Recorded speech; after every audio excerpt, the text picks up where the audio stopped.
শিলচরে বর্ষায় জলোচ্ছ্বাস বাড়ছে, পরিকল্পনাবিহীন উন্নয়নের অভাব দায়ী। বার্ষিক বর্ষায় শিলচরের রাঙ্গিরখাল ও লঙ্গাইখালের জলস্তর দ্রুত বাড়ছে। দীর্ঘ সময় অব্যাহত ভারী বৃষ্টিতে নিউ শিলচর শহরের গুরুত্বপূর্ণ ন্যাশনাল হাইওয়ে পয়েন্টে ব্যাপক জলাবদ্ধতা দেখা দিচ্ছে।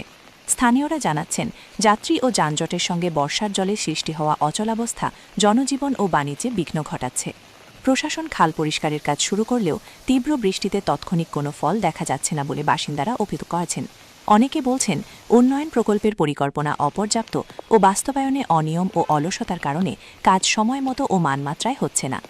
রাজনৈতিকভাবে শাসক ও বিরোধী পক্ষের আপোষ সমঝোতার ফলেই দীর্ঘমেয়াদী প্রতিকার গ্রহণ ব্যাহত হচ্ছে, এমন অভিযোগ উঠেছে স্থানীয়দের মধ্যে।